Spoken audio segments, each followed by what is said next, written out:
Organizations should be wary of vendors claiming that their solutions will solve GDPR headaches, Dr. Kuan, a director of law firm Field Fisher's privacy and security team, has warned. It is very much being treated as a cash cow, and a lot of organizations are jumping on the GDPR bandwagon. Some are probably better placed than others, but the problem for a lot of organizations is actually telling the difference between the ones that know what they're doing and the ones that don't, warned Han.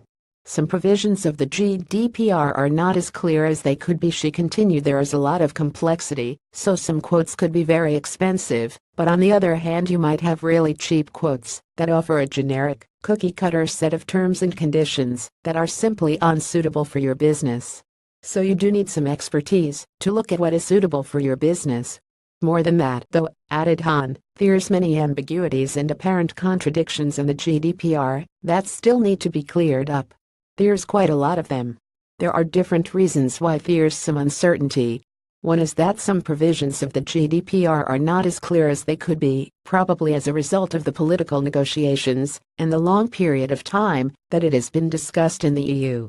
The second is that individual member states can go their own way in some respects. So, of course, there are going to be some cross-border differences. And I think another might be that there are some errors in the GDPR, not that many, but there are some errors. For example, the UK's Information Commissioner in the consultation on controllers, processors, and liability recently pointed out one bit that was probably an error. So, all this, of course, can lead to a lot of uncertainty, said Han. Despite all this, there's a surprisingly degree of support for the GDPR among CIOs and IT leaders, according to Computing's own research. Computing's research suggests that more than 1/4 of IT leaders are very much in favor, while around half describe themselves as fairly positive.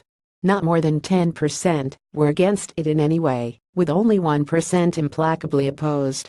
Christopher Strand, Senior Director of Compliance and Governance Programs at security firm Carbon Black, suggested that, while the GDPR might appear draconian, it is nevertheless consistent with the direction in which data privacy laws have been going worldwide. The idea of building security around data and building security into your compliance policies is not a new thing. It's something that's been evolving for quite some time now.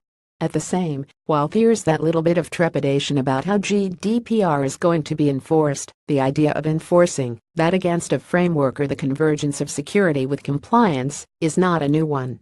That explains why IT leaders are fairly positive.